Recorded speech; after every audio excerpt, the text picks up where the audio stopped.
The alien ship called Memory of Tides tumbled through space like a broken toy. Inside, 3,000 Velrani refugees held onto whatever they could find as alarms screamed and lights flickered. Their ship was dying, and they all knew it. Historian Kelvara gripped her seat with trembling hands. Her skin, normally a calm blue color, flashed red and orange with fear. Around her, families huddled together. Children cried. The elderly whispered prayers to gods that seemed very far away. "They're still following us," someone shouted from the navigation station. Through the cracked viewing screen, Kelvara could see them. 6 dark warships, each one belonging to the Kresh Dominion, the same empire that had destroyed their homeworld, the same monsters that had killed millions of her people. The Kresh didn't just conquer worlds. They enjoyed it. The Velrani had never been warriors. They were teachers, artists, farmers, and scientists. Their greatest weapons had been their words and their knowledge. But words couldn't stop plasma cannons. Knowledge couldn't repair a ship that was falling apart. "Navigation systems failing," the pilot announced. His voice shook. "I can't control where we jump." "Then jump anywhere," Kelvara ordered. "Jump now before they fire again." The pilot's hands moved over controls that sparked and smoked. "This could kill us. A blind jump could send us into a star or into solid matter, or we're dead if we stay here." "Jump." The pilot pressed the final command. Reality twisted. The universe screamed. And then everything went white. When the light faded, they were somewhere else. Somewhere the star charts didn't recognize. Somewhere that looked empty. "Where are we?" Kelvara asked. "I don't know," the pilot said. "The system isn't in our database. There's a star and planets. One looks like it might support life, but it's not marked. No one lives here, and can we land? I can crash. That's all I can promise." The ship shook violently. Fires had broken out on 3 decks. The engines were gone. Life support was failing. They had minutes, maybe less. "The 3rd planet," the pilot said.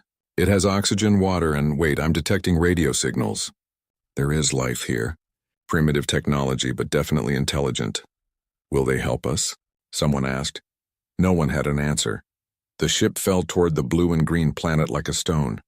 It burned through the atmosphere, leaving a streak of fire across the morning sky. People on the ground saw it coming. Some thought it was a meteor. Others grabbed their phones and started recording. The Memory of Tides came down in the mountains of Montana, in the United States of America, on planet Earth. It hit hard. The impact created a crater 100 feet deep and sent shockwaves for miles. Trees were flattened. The ground shook like an earthquake. In the nearby town of Clearwater, population 2,400, people ran out of their homes. Car alarms went off. Dogs barked. Everyone looked toward the mountains where a column of smoke rose into the sky. Sheriff Sarah Chen was drinking coffee when the impact happened.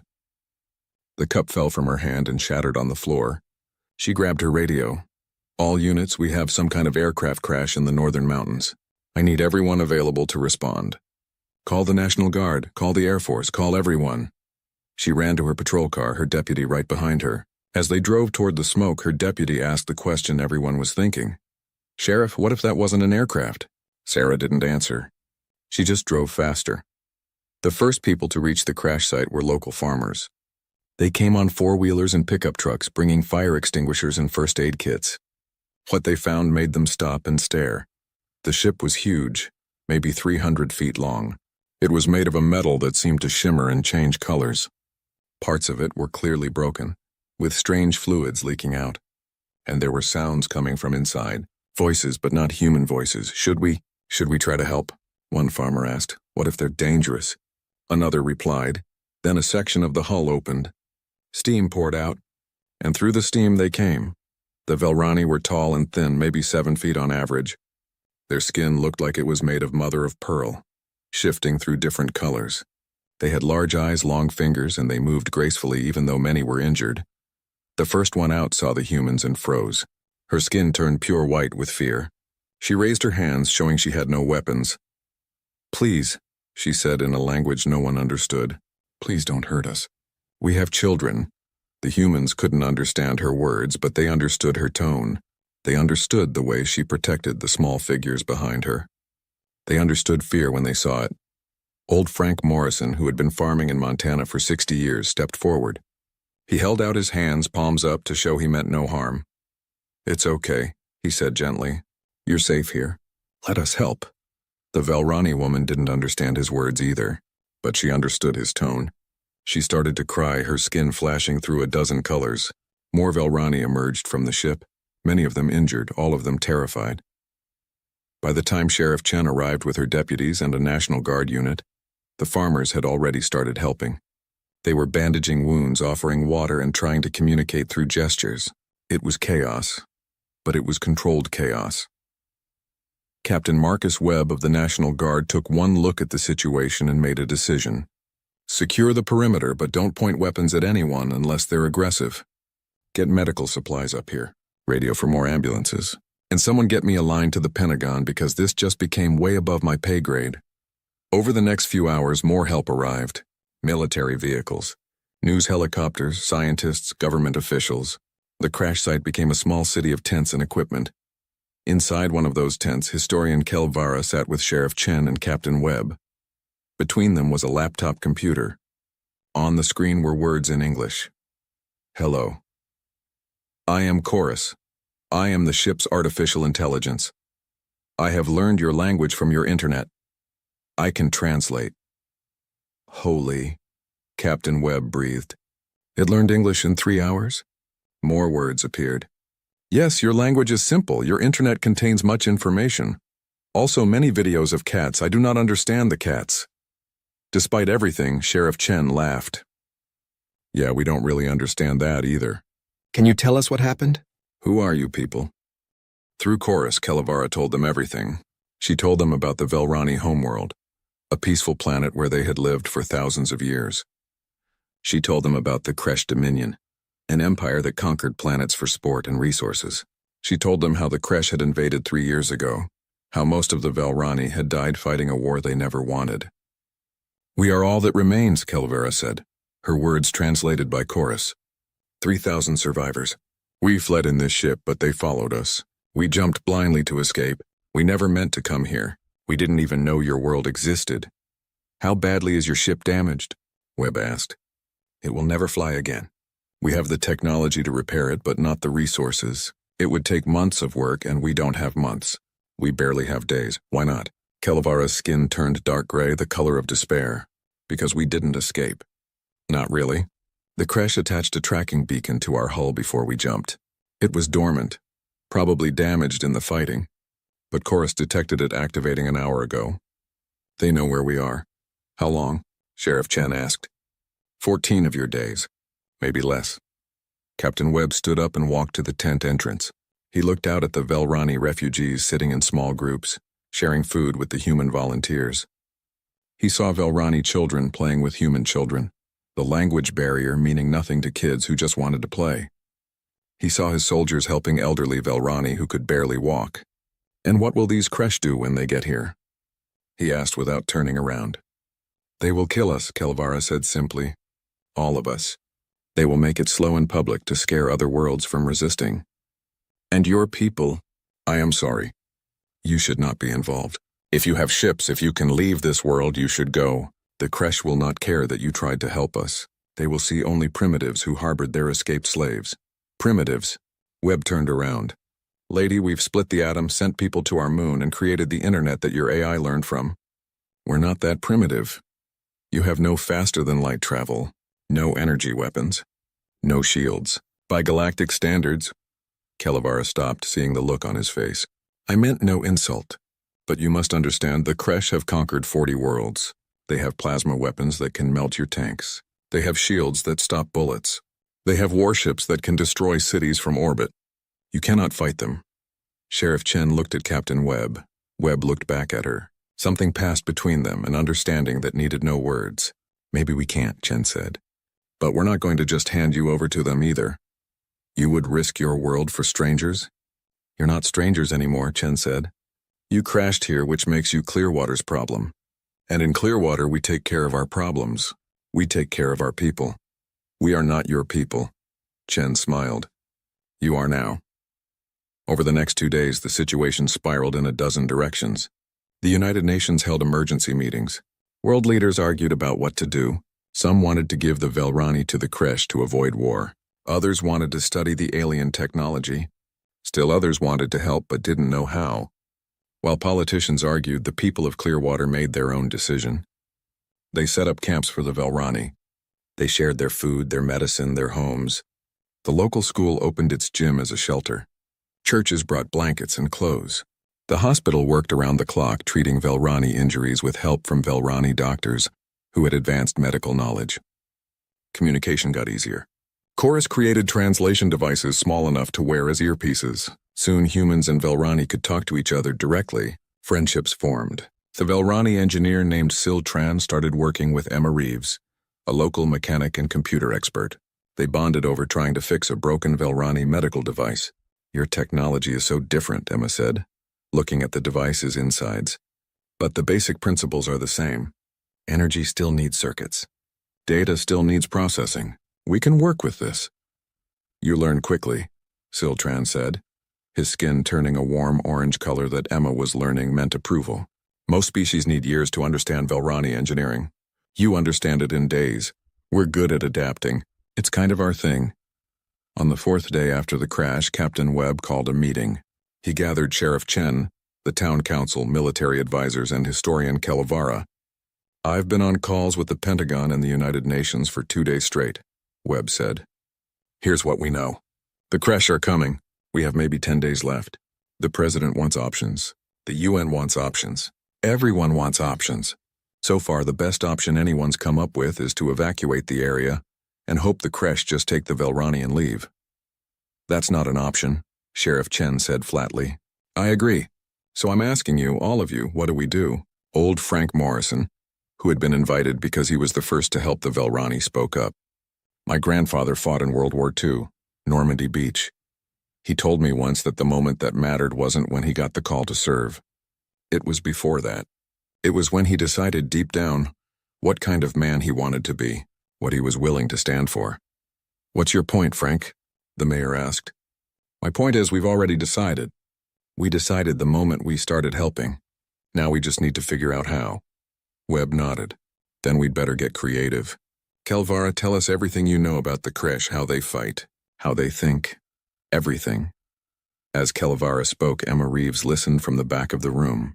Her mind was already racing. Humans couldn't match Kresh technology. Not yet, but maybe they didn't need to. Maybe they just needed to be smart, to be creative, to be human. She pulled out her phone and started taking notes.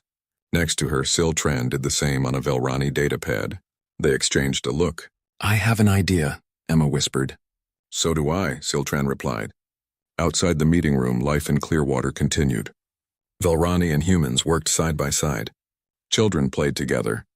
The barriers of language and culture were falling fast, replaced by something simple and powerful: shared humanity. Or maybe shared decency was a better word, since not everyone involved was human. But in the mountains above the town, where the crashed ship still smoldered, Chorus detected something. A signal from deep space. A message in Kresh military code. The Hunter fleet had found them. The countdown had begun. The emergency session of the United Nations Security Council was loud and chaotic. Diplomats from every major nation spoke at once, their voices echoing through the chamber. On the screens behind them, live footage showed the crash site in Montana, where humans and Velrani worked together under military guard. The Chinese ambassador stood first. "We must consider our priorities. These aliens brought danger to our world. We have a duty to protect Earth, not refugees from someone else's war." "They didn't choose to come here," the British ambassador argued. "They were fleeing genocide. We have international laws about refugees." "International laws that don't cover aliens," someone shouted back. The Russian ambassador leaned forward. "Perhaps we can negotiate with these Kresh. Give them what they want in exchange for peace." "You mean surrender the Velrani?" The Brazilian representative looked horrified. "We would be sending 3,000 people to their deaths. Better than risking 8 billion human lives." President Maria Alvarez of the United States listened to the arguments for 2 hours. Finally, she stood up. The room quieted. "I've received reports from our military advisors," she said. "They tell me we can't win a fight against the Kresh, not with our current technology. The Kresh have weapons we can barely imagine. But those same advisors also tell me something else. They tell me that the people of Clearwater, Montana have already made their choice. They're not asking for permission, they're asking for support. One town can't decide policy for the entire planet, the French ambassador said. No, but they can remind us what policy should be, Alvarez replied. We've spent decades building international laws about human rights, about protecting refugees, about standing up to tyranny. Now we have our first chance to apply those laws beyond our species. What do we choose? The vote, when it came, was close. But it passed. The United Nations would not surrender the Velrani. They would not evacuate Clearwater. Instead, they would prepare. For what exactly, no one was quite sure. But they would prepare. Back in Clearwater, the news was met with mixed reactions. Some people were relieved. Others were terrified. Sheriff Chen stood in the town square and addressed the crowd that had gathered. I won't lie to you, she said. This is going to be dangerous. The military's working on plans, but we all know the truth. We're facing something we've never faced before. So I'm going to ask you the same question I asked myself. Do we stand and fight, or do we run? We stand, someone called out. Are you sure? Because if you want to evacuate, no one will blame you. This isn't your fight. Old Frank Morrison pushed his way to the front of the crowd. Sheriff, with respect, you're wrong. This became our fight the moment we decided to help. My grandfather didn't run from bullies, and neither will I. One by one, other people spoke up. Veterans who had served in wars, parents who wanted to teach their children to stand for what was right, teachers, mechanics, shopkeepers, and farmers, even some teenagers, despite their parents' protests. Then we have work to do, Chen said. Captain Webb has requested volunteers. We need to prepare this town. We need to help the Velrani repair what they can, and we need to learn as much as possible about what's coming. The work began immediately. Military engineers arrived with equipment and supplies. They started building defensive positions around the town. Trenches were dug. Barriers were set up. The National Guard brought in tanks, artillery, and missile systems. It wasn't much compared to alien technology, but it was what they had. In a makeshift laboratory set up in the high school, Emma Reeves and Siltran worked 18-hour days. They had pulled apart several pieces of Velrani technology, trying to understand how it worked. Around them, other engineers and scientists, from around the world, studied holographic displays and strange devices. Okay, explain this to me again, Emma said, looking at a Velrani shield generator. How does it stop energy but not matter? It creates a field that disperses coherent energy, Siltran explained. Laser, plasma, radiation, all of these are scattered. But solid matter has too much mass, it passes through, though slowly. So bullets would work? Theoretically, yes, but Kresh armor is very strong. Your bullets might not penetrate. Emma grinned. You've never seen a 50 caliber round, have you? Through Chorus, humanity learned everything the Velrani knew about the Kresh Dominion. It painted a terrifying picture. The Kresh were a warrior species standing over 8 feet tall with natural armor plating.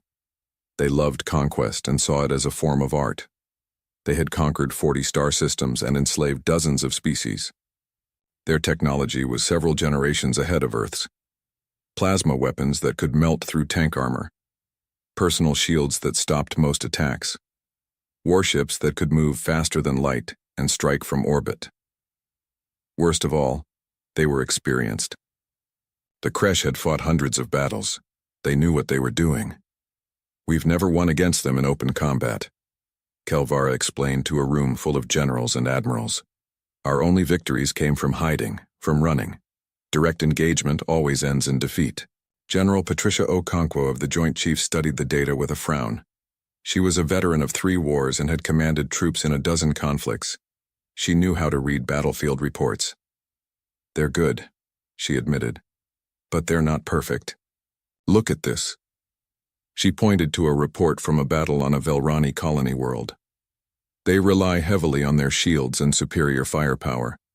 Their tactics are straightforward, overwhelming force applied directly.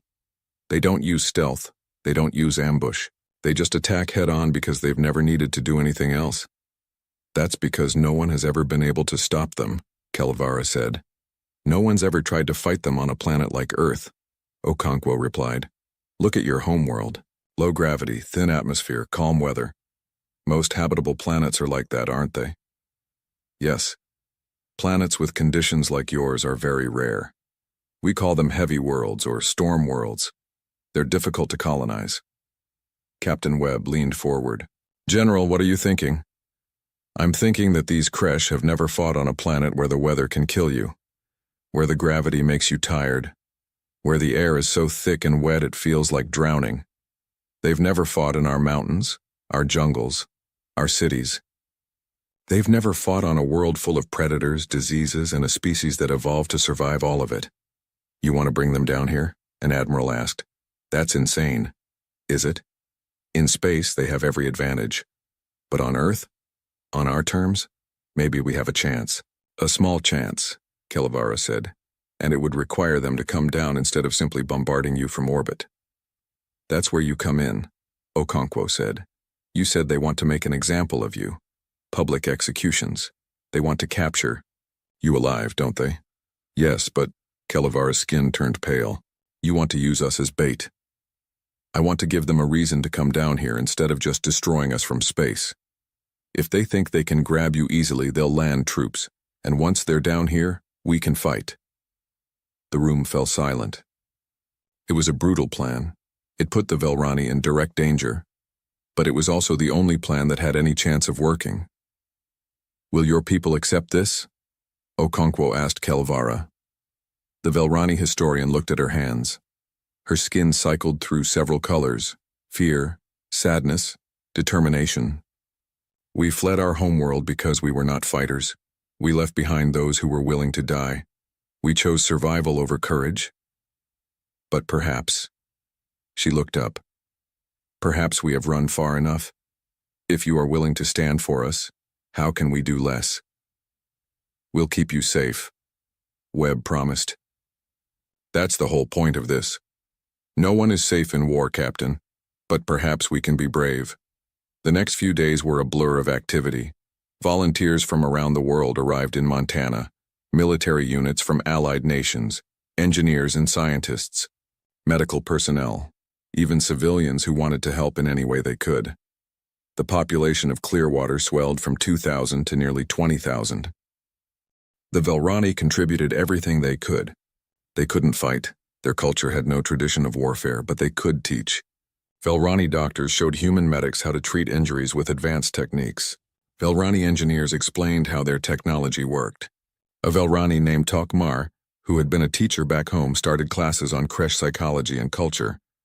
The Kresh respect strength, Tokmar explained to a group of soldiers. They see compassion as weakness. They believe might makes right. This makes them confident but also predictable. They will always choose the most direct, most violent solution. So they're bullies, a Marine sergeant said. Yes, very powerful, very experienced bullies. Emma and Siltran made a breakthrough on the 5th day. They had been trying to understand how Velrani computers processed information. The technology was completely different from human computers, but Emma noticed something interesting. Your systems process data sequentially, right? One calculation at a time, but incredibly fast. Yes, Siltran confirmed. Ours work differently. We use parallel processing, many slower calculations happening at the same time. What if we combine them? Use your speed with our architecture? They spent 2 days testing the theory. When it worked, they called Captain Webb immediately.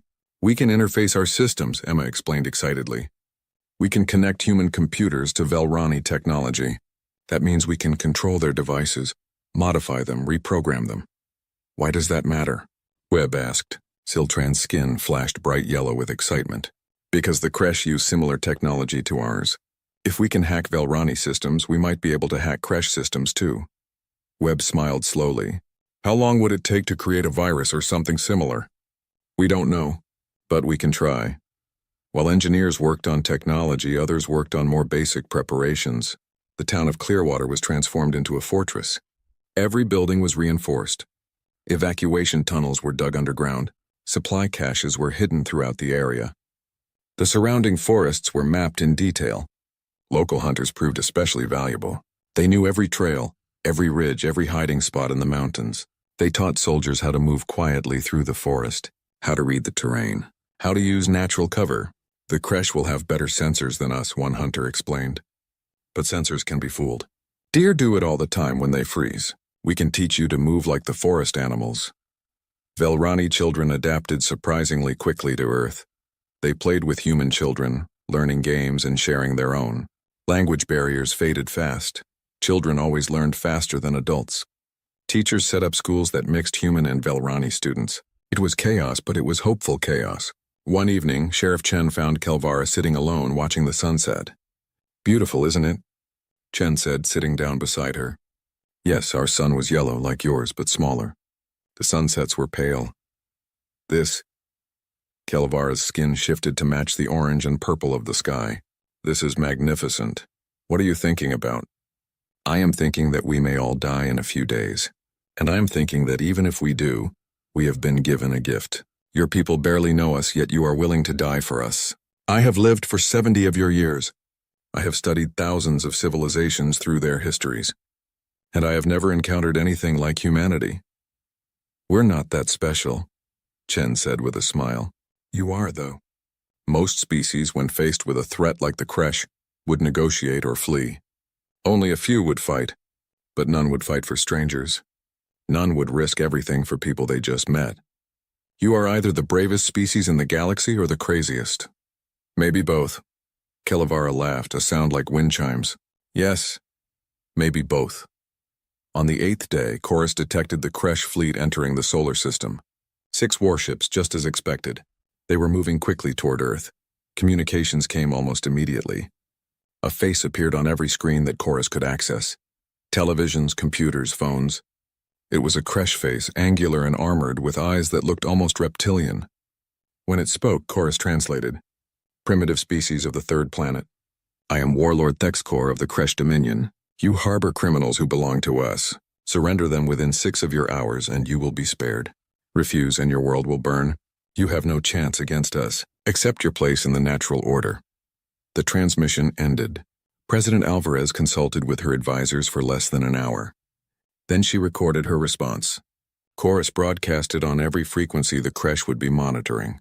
"Warlord Thexcor, I am President Maria Alvarez of the United States of Earth." She was stretching the truth there. Earth didn't have a unified government, but it sounded better. "The people you call criminals are refugees seeking asylum. We do not surrender refugees. We do not bow to threats. If you want them, you'll have to come and take them. Good luck with that." Around the world, billions of people watched. Some cheered. Others prayed. Many just waited to see what would happen. In Clearwater, Captain Webb gathered his officers. "This is it. They'll probably take a day or two to study us and plan their attack. Let's use that time. Final checks on everything. Make sure civilians are in shelters. Get everyone fed and rested while we can." "Do you think we can win?" a young lieutenant asked. Webb looked out at the town, where human and Velrani soldiers stood together on the walls they'd built. "I think we're about to teach the galaxy why you don't threaten someone's home. Win or lose, they'll remember Earth." In orbit, Warlord Thexcor studied the primitive planet below. His officers assured him the natives had no chance. No shields, no energy weapons, no space fleet. It would be a simple operation. But something bothered him. Their response had been too confident, too defiant. Primitives should be terrified. They should be begging. "Scan the area where the Velrani crashed," he ordered. "Tell me what you see." Military buildup, Warlord, significant, thousands of troops. Heavy weapons for their technology level. They plan to fight. Thexcor laughed. "Excellent. It has been too long since we had proper sport. Prepare the assault teams. We will take the Velrani and teach these humans the price of defiance." His officers cheered. None of them thought to ask why a primitive species would be so willing to fight a force they couldn't possibly defeat. The countdown to invasion had begun. The creche dropships entered Earth's atmosphere like falling stars. 40 transport craft, each carrying 50 soldiers in powered armor. 2,000 elite creche warriors, ready to crush a primitive resistance and capture their escaped prey. It should have been simple. Warlord Thexcor watched from his flagship as his forces descended. His officers provided constant updates. Everything was going according to plan. The humans had gathered around the crash site exactly as expected. They had brought their primitive weapons, chemical propellant firearms, explosive missiles, metal vehicles. Toys compared to Kresh technology. "Warlord, we're detecting aircraft approaching," an officer reported. "How many?" 40. "No, 60. They keep coming, Warlord. At least 200 enemy aircraft converging on our dropships." Thexcor frowned. "What kind of aircraft?" "Atmospheric fighters. No energy weapons detected. Carrying primitive explosive missiles. Have our escorts engage them." The Kresh fighter craft broke formation and moved to intercept.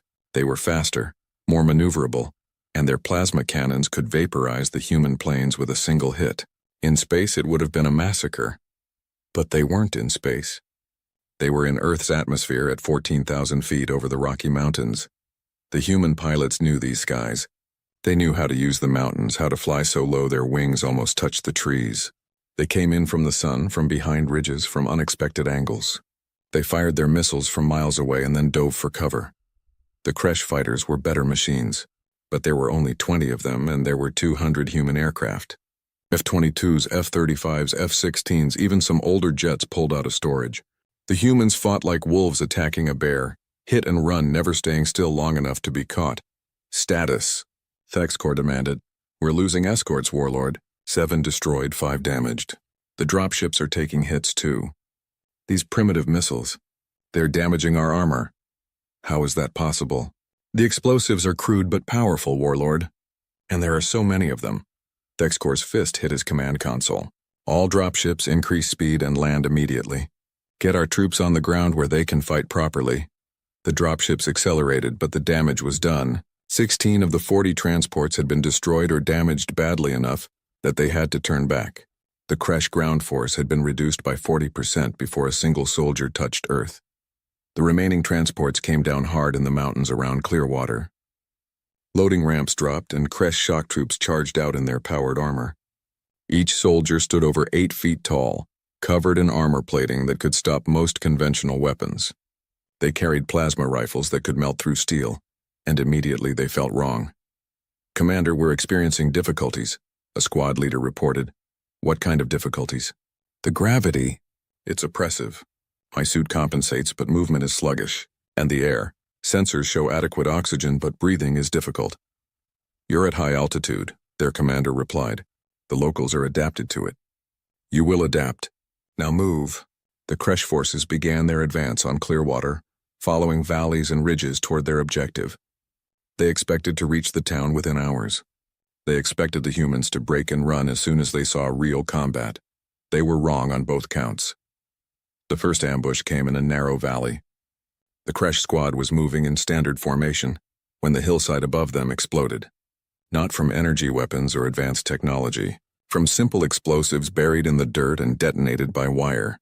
The blast knocked 3 soldiers down the hillside.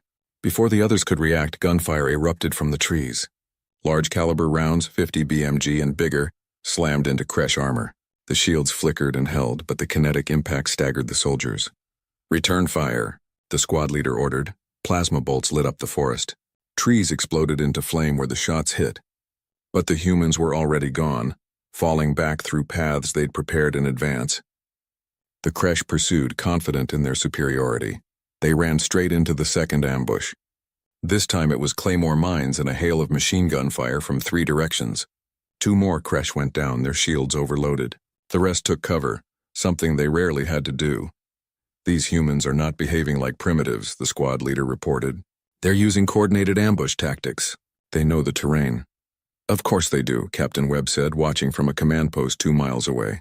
He was monitoring radio chatter and drone footage. "This is our home. Now fall back to position Delta and let the artillery have them." The human soldiers retreated through the forest in good order, following routes marked with GPS. Behind them, the Kresh squad advanced cautiously.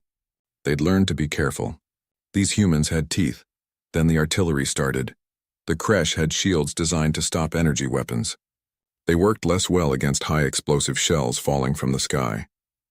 The bombardment was constant, 155mm howitzers firing from positions miles away. The Kresh scrambled for cover, their formation breaking apart. This was just one squad. Across the entire battle zone, the same scene repeated dozens of times. The Kresh expected a conventional battle. They got guerrilla warfare from soldiers who had learned hard lessons in Afghanistan Iraq, and a dozen other conflicts.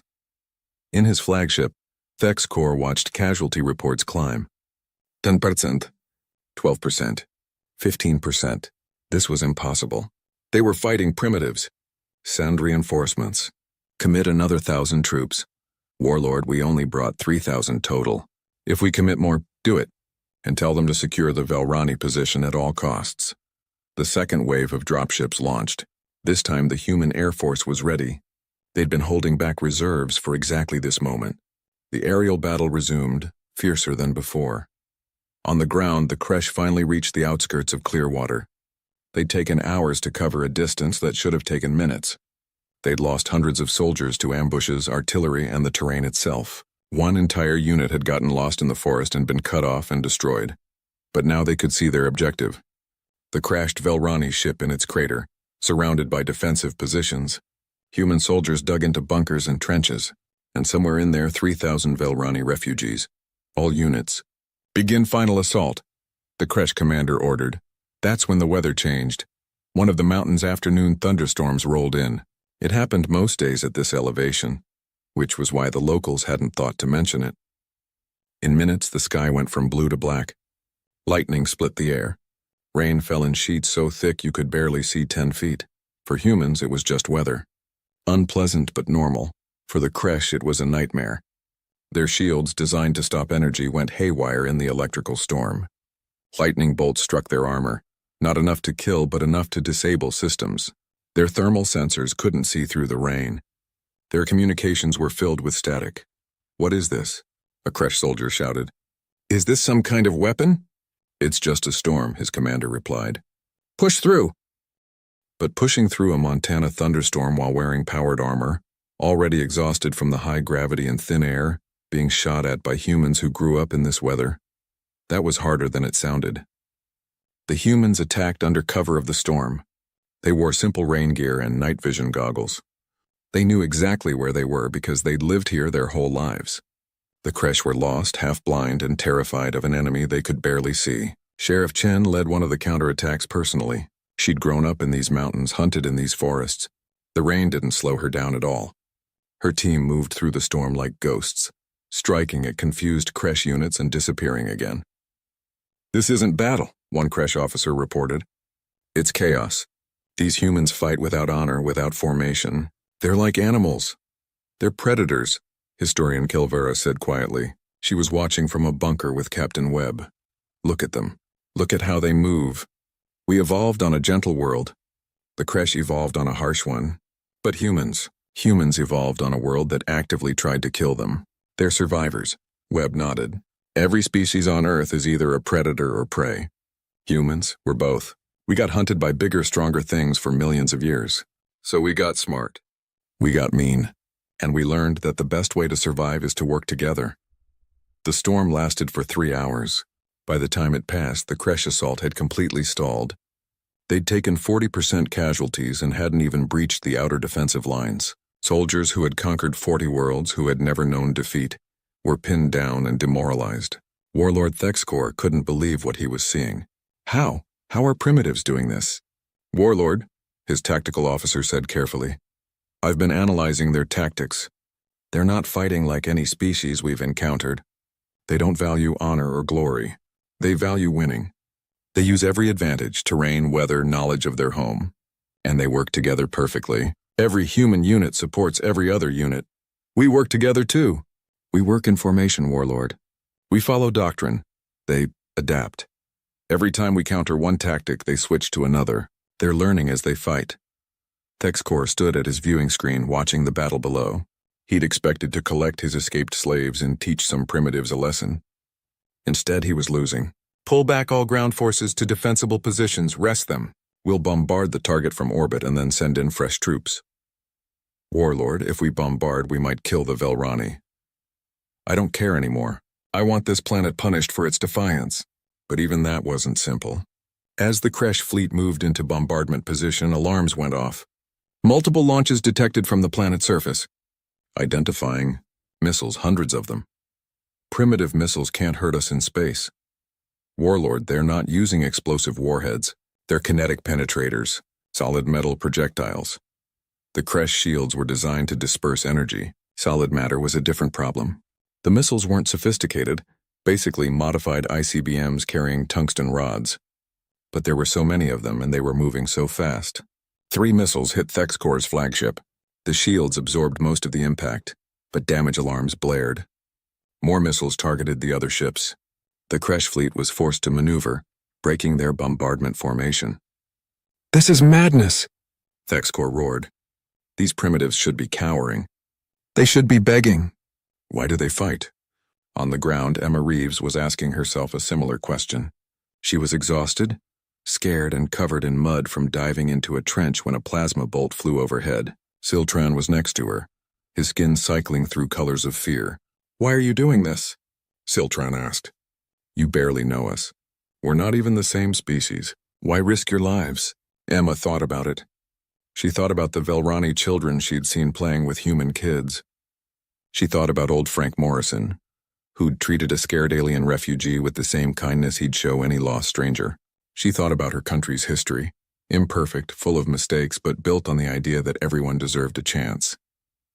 Because someone has to, she finally said. Because if we don't stand up to bullies, who will? Because, hell, I don't know, because it's the right thing to do. That's not a logical reason. Since when are humans logical? Emma grinned. We're the species that went to the moon just to prove we could. That invented the internet so we could share pictures of cats. That will fight to the death to protect complete strangers. We're crazy. But we're your kind of crazy now. Above them, the battle continued. The Kresh were stronger, better armed, more experienced. But they were fighting on Earth on humanity's terms. And humans had one more advantage the Kresh had never encountered before. Humans were stubborn. Ridiculously, stupidly, gloriously stubborn. They didn't know when to quit. They didn't know when they were beaten. They just kept fighting, kept adapting, kept learning, and slowly, incredibly, impossibly, they were winning. Night fell on the battlefield. The Kresh controlled less ground than when they'd started. Their forces were scattered and demoralized.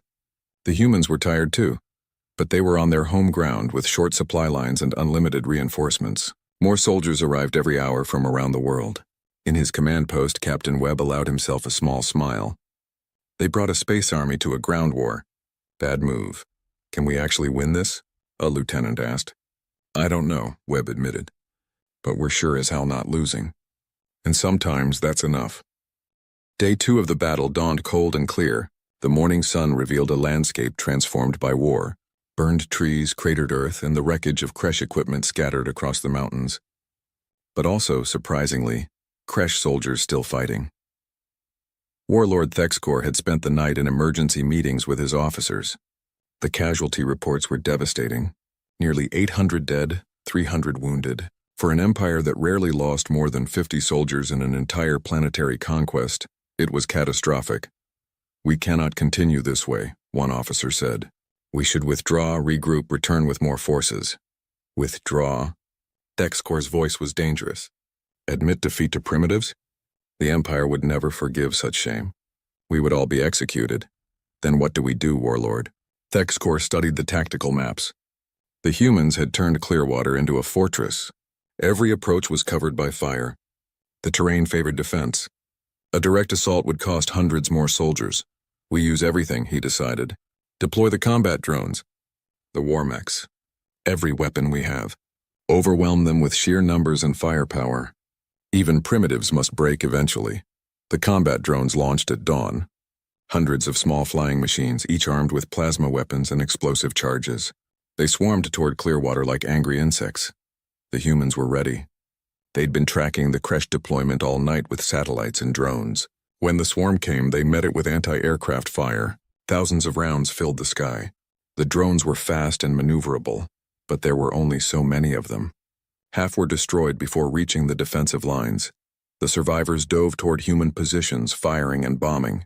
Soldiers scattered for cover. Several bunkers took direct hits.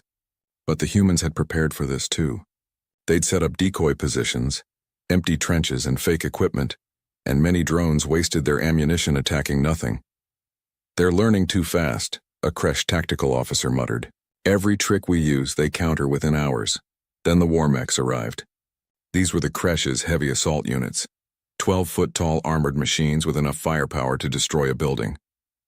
6 of them strode toward Clearwater, their shields glowing, plasma cannons charging. They were impressive.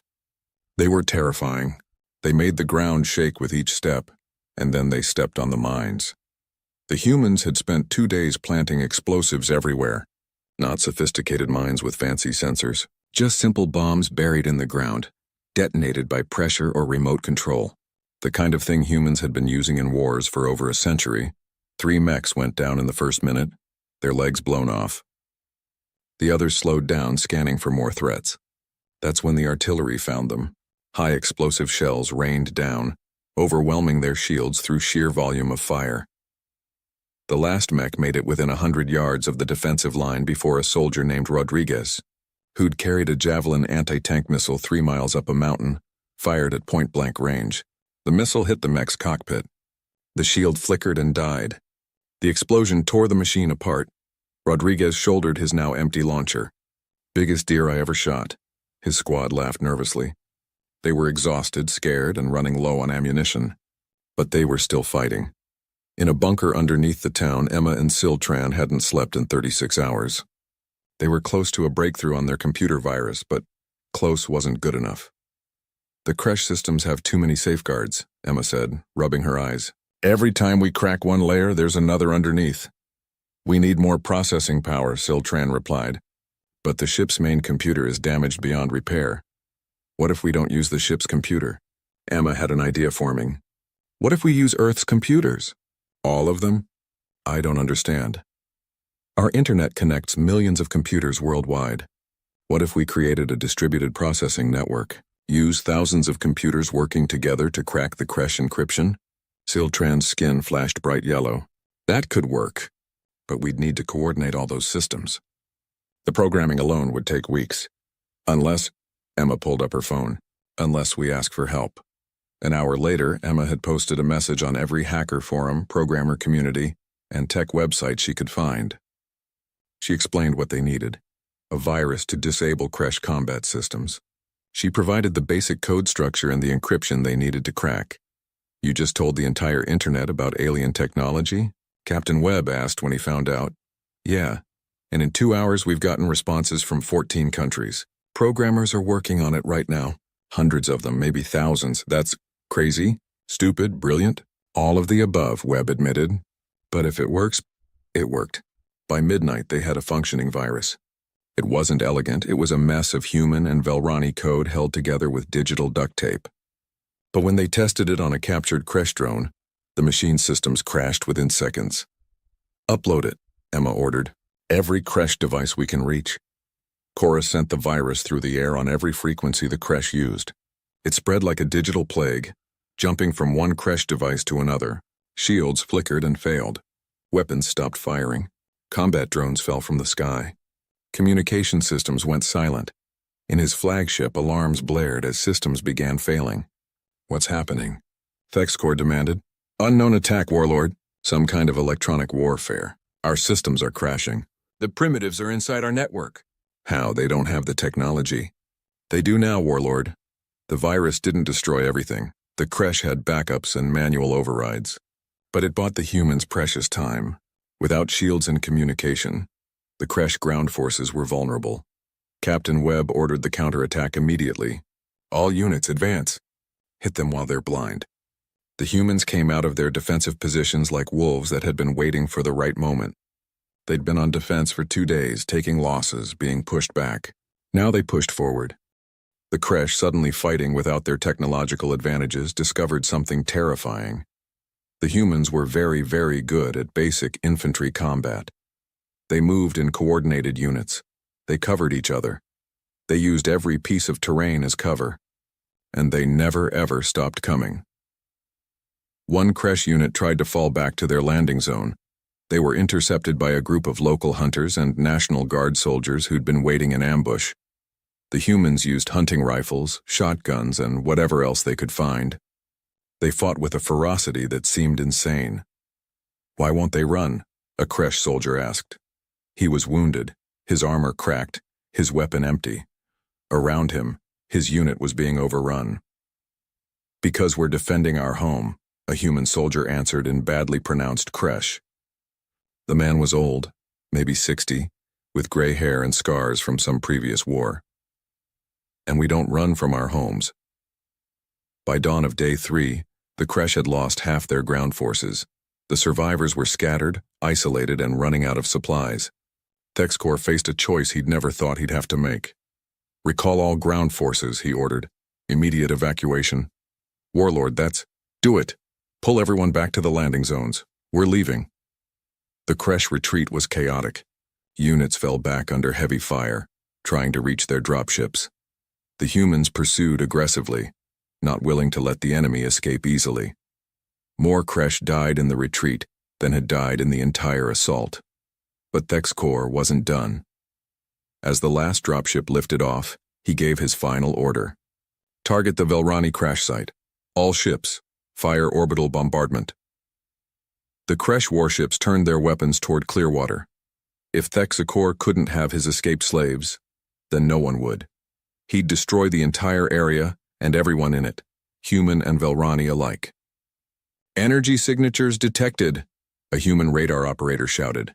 The Kresh ships are charging weapons. How long? General Okonkwo demanded. 30 seconds to firing. Once they shoot, we have maybe 10 seconds before impact. There was no time to evacuate. No time for anything except one last desperate move. Okonkwo picked up her red phone, the one connected directly to every military command center on Earth. Execute Hail Mary. All units, fire everything. Around the world, missile silos opened. Naval ships launched their payloads. Strategic bombers released their weapons. It wasn't nuclear. The human governments had promised not to use nuclear weapons unless absolutely necessary, but it was everything else. Hundreds of ballistic missiles streaked toward space. They were modified with Velrani guidance systems, making them far more accurate than normal. They were tipped with kinetic penetrators, solid metal slugs designed to punch through shields by sheer force. The Kresh fleet detected the launches and immediately shifted to defensive positions. Their shields could handle some impacts, maybe most impacts, but not all of them.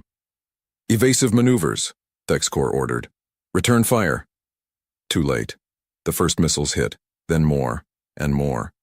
The Kresh shields glowed brighter and brighter, trying to disperse the kinetic energy.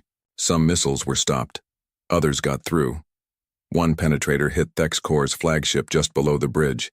The ship shuddered. Systems failed. The bombardment order was cancelled as the crew fought to keep the ship functioning. 2 other Kresh warships took heavy damage. One lost all power and began drifting.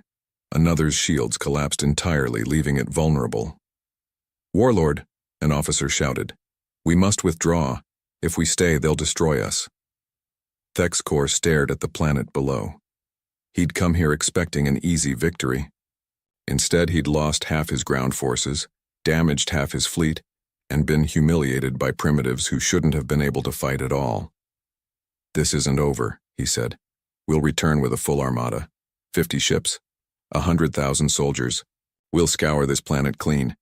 Warlord, look at the intelligence reports. This planet has 8 billion inhabitants, hundreds of nations, nuclear weapons by the thousands. They went from ground warfare to space warfare in 3 days. If we give them time to prepare, if we give them access to our technology. The officer didn't finish the thought. He didn't need to. Then we'll bring enough force that it won't matter, but we will return.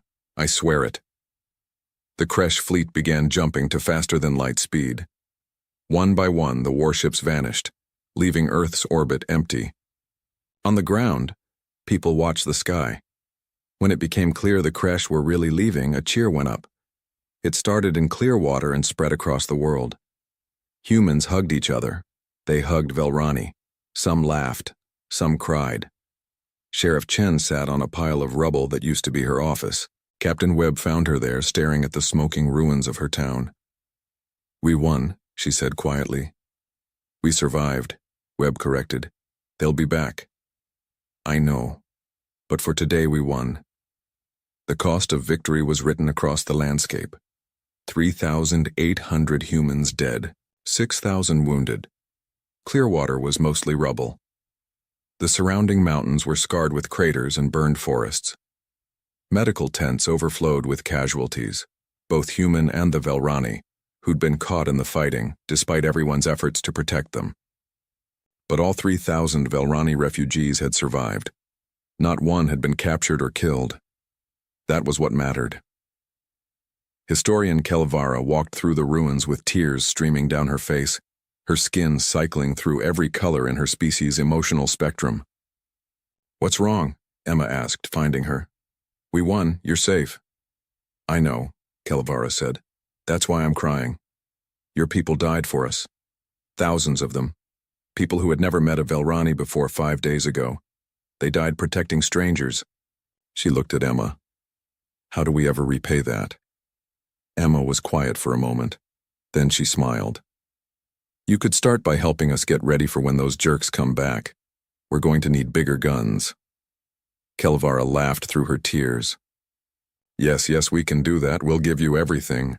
Our technology, our knowledge, everything we have. And maybe." She looked around at the ruins. "Maybe together we can build something neither of our species could build alone." "Like what?" "A future," Kelvara said. "One where people don't have to run from bullies anymore. Where refugees find not just shelter but allies willing to stand and fight beside them." That night, despite exhaustion, despite losses, despite everything, there was a gathering. Humans and Velrani together, sharing food and stories. Someone brought out a guitar. Someone else sang. The Velrani joined in with their wind chime voices. It wasn't a victory celebration. It was too soon for that, with so many dead and wounded. But it was something. A moment of peace. A reminder of why they'd fought. Tomorrow would bring challenges. The wounded to heal, the dead to bury, the town to rebuild. And somewhere out there, the Kresh were planning their return. But tonight, under the Montana stars, humans and aliens sat together as friends, as allies, as people who'd stood together against the darkness and refused to break. And that, more than any weapon, more than any technology, gave them hope for what came next. 1 week after the battle, the world began to change in ways no one could have imagined. The memorial service was held in what used to be Clearwater's Central Park. Now it was a field of temporary markers, wooden crosses, stars of David, crescents, and Velrani memory stones that glowed softly in the evening light. Nearly 4,000 names, soldiers and civilians, young and old. People from 30 different countries who'd come to defend strangers. Sheriff Sarah Chen's name was among them.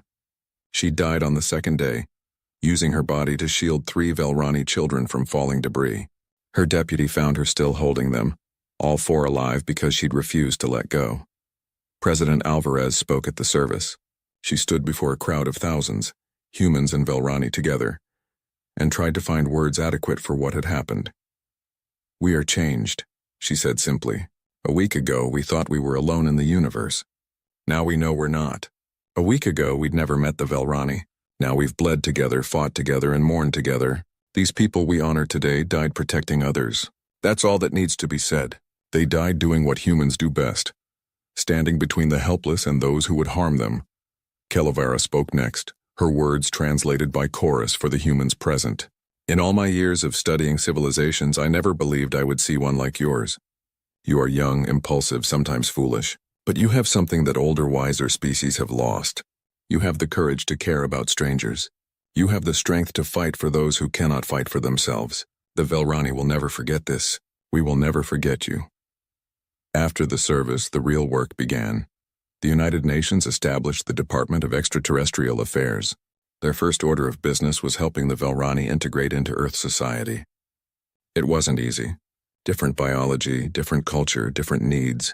But humans had centuries of experience with immigration and refugees. They adapted. Velrani families were housed in temporary shelters at first, then gradually moved into permanent homes. Some stayed in Montana, feeling a connection to the place where they'd crashed. Others spread out across the world. They brought skills Earth desperately needed: advanced medicine, engineering, science. In return, they learned about humanity, about Earth's diverse cultures and histories. Children adapted fastest, as always. Within weeks, Velrani kids were attending Earth schools, playing Earth games and teaching human kids about the stars. Language barriers faded quickly. Chorus helped, but more important was the simple desire to communicate, to be friends. The technology exchange happened faster than anyone expected. The Velrani didn't just share information, they actively taught. Velrani engineers worked with human scientists explaining principles that would have taken Earth decades to discover alone. Emma Reeves and Sil Tran became the face of this cooperation. They appeared on news programs, explaining their work in simple terms. They'd become close friends during the crisis, and their partnership became a model for human-Velrani collaboration. "It's not about them giving us technology," Emma explained in one interview. "It's about learning together. We think differently than they do. Sometimes our primitive solutions to problems work better than their advanced ones. Sometimes the opposite is true. Together we're better than either species alone." The first major project was medical. Velrani doctors had techniques for treating injuries and diseases that seemed miraculous to human medicine. But human biology was different enough that the treatments needed modification. Human doctors and Velrani healers worked together, combining knowledge from both species. Dr. Rachel Foster, a surgeon from Seattle, stood in an operating room with a Velrani healer named Morthen. They were performing surgery on a human soldier wounded in the battle, a procedure that would have been impossible a month ago. "Your species heals so slowly," Morthen observed, his skin showing concern. "But your bodies are remarkably resilient. You can survive injuries that would kill most species." "Evolution on a death world," Rachel replied, carefully following Morthen's instructions. "We had to be tough to survive. Can you pass me the regeneration catalyst?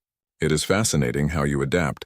Your medicine is so different from ours, yet the goal is the same: healing, helping." The surgery was successful. The soldier, who would have lost his leg with human medicine alone, kept it. News of the success spread quickly. Other hospitals wanted Velrani medical assistance. More Velrani healers volunteered to teach. But the most important work was happening in orbit. 6 months after the battle, construction began on humanity's first faster-than-light ship. It was built in space, assembled by astronauts and Velrani engineers working together. They called it Remember Clearwater. The ship combined human and Velrani technology in ways neither species had attempted before. Velrani FTL drives and shields, yes, but also human weapon systems, human computer networks, human design philosophy. Where Velrani ships were beautiful and elegant, human ships were practical and tough. Remember Clearwater was both. Captain Marcus Webb, promoted to lead the new Space Defense Corps, oversaw construction from a temporary station in orbit. He floated in zero gravity, watching welding sparks dance in the darkness as another hull section was attached. "It's beautiful," Sil Tran said, floating beside him. "It's a warship," Webb replied. "Nothing beautiful about that.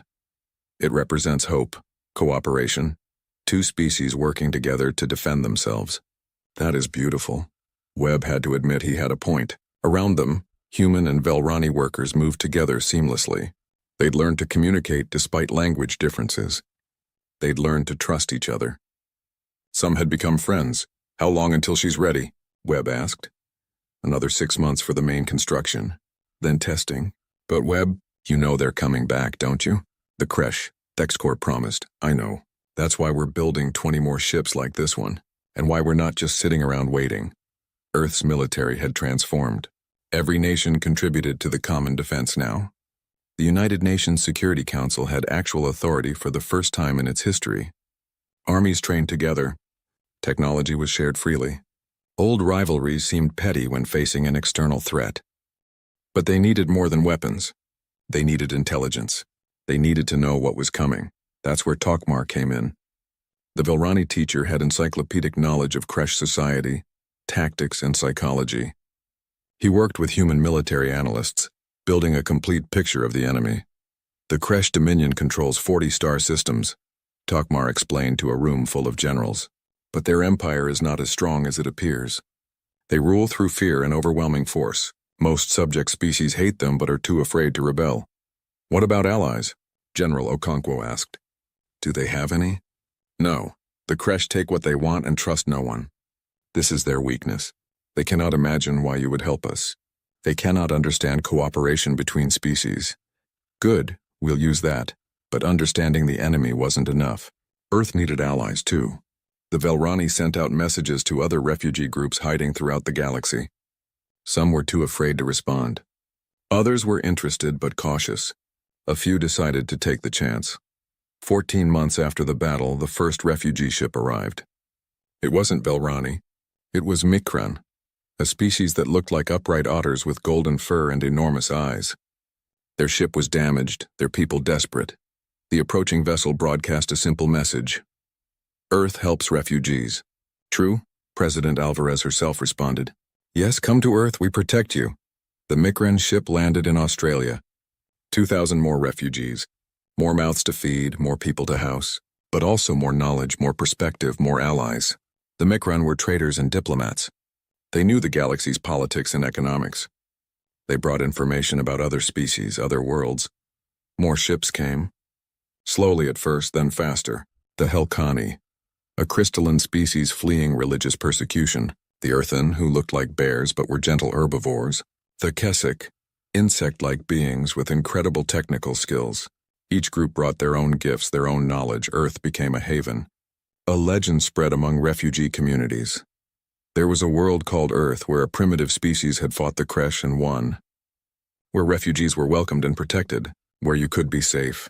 Not everyone was happy about this. Some humans worried about resources, about change, about the aliens changing human culture. There were protests. There were problems. Integration wasn't always smooth, but most people remembered Clearwater. They remembered humans and Velrani fighting together.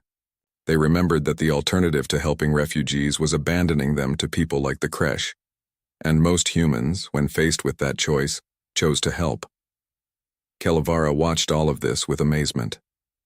She'd lived 70 years and studied countless civilizations. She'd never seen anything like humanity. You are chaos, she told Emma one day. They were having coffee, something the Velrani had quickly developed a taste for. Your species barely agrees on anything. You fight among yourselves constantly. You have hundreds of languages, thousands of cultures. By any logical standard, you should be weak. But, Emma prompted, but when threatened, you unite instantly. When faced with injustice, you fight. When someone needs help, you help them, even if it costs you. Your chaos is your strength. You're unpredictable, adaptable, creative. The galaxy has never seen anything like humanity. Is that good or bad? Both. You terrify me and inspire me in equal measure. Emma laughed. Yeah, we get that a lot. The intelligence reports came 15 months after the battle. The Kresh were mobilizing. Not 6 ships this time, a fleet. At least 30 warships, maybe more, carrying not 2,000 soldiers, but 20,000. They were coming to finish what Thexcor had started. The news spread quickly. Some people panicked. Others prepared. Earth's defenses had improved dramatically, but everyone knew this would be different. The Kresh would be ready this time. They wouldn't underestimate humanity again. Webb stood on the bridge of Remember Clearwater, now fully operational. Around him, his crew worked at their stations. Humans and Velrani and Mikran and others all working together. How long, he asked. 3 weeks, maybe 4, his tactical officer replied. She was Velrani, one of the few who had learned military skills in the past year. Captain, we're not ready. We have 20 ships. They'll have 3 times that many. Then we'd better be smart about it. General Okonkwo had a plan. It was risky. It was probably crazy, but crazy seemed to work for humanity. We don't fight them in space, she explained to Earth's military leaders. Not at first. We let them come to Earth. Let them think they're winning. Then we hit them with everything we've got. Ships, ground forces, cyber warfare, everything. We make it hurt so badly they think twice about ever coming back. And if it doesn't work? Someone asked. Then we lose. But we'll lose fighting and the Kresh will know they've been in a war. The message went out to all of Earth's allies. The Velrani, the Mikran, the others. Everyone was asked the same question. Will you stand with us? Every single one said yes. Ships from 4 different species gathered in Earth's orbit. Not just warships. Civilian vessels, too, converted to carry supplies and reinforcements. It wasn't a proper fleet by galactic standards. It was a desperate alliance of refugees and primitives. But it was what they had.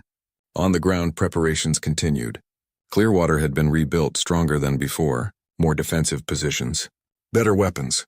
The lessons learned in the first battle had been studied and applied. Other locations around Earth were similarly fortified. Refugee camps became training centers. Velrani, who'd never held weapons, learned to fight alongside humans. Not because they wanted to be warriors, but because they refused to hide while others fought for them. Emma and Siltran completed their final project the day before the crash arrived. It was a weapon, but not a traditional one. It was a virus more sophisticated than the one they'd created before. This one wouldn't just disable crash systems. It would turn them against each other. Will it work? Webb asked. Maybe, Emma said. We've only been able to test it on equipment from the first battle. If the Kresh change their systems, then we adapt, like we always do. The Kresh fleet emerged from faster-than-light travel right on schedule. 38 warships. Sensors detected over 20,000 soldiers. Warlord Thexkor himself commanded the fleet, determined to erase his previous humiliation. He broadcast his message immediately. Primitives of Earth, last time I offered mercy, no more. Surrender all refugees, all alien technology, and submit to Kresh authority, or die. President Alvarez's response was broadcast across every frequency, in every language for everyone to hear. Warlord Thexkor, this is President Maria Alvarez speaking for Earth and our allies. We've built you a welcome. When you look down at our planet, you see cities, farms, and forests. We see home. Every inch of it worth fighting for. Every person worth defending. You want to take that from us. You want to take our friends, our allies, our freedom. Here's our answer. She paused, then continued. We are Earth. We offer sanctuary to those who flee tyranny. We stand between the innocent and those who would harm them.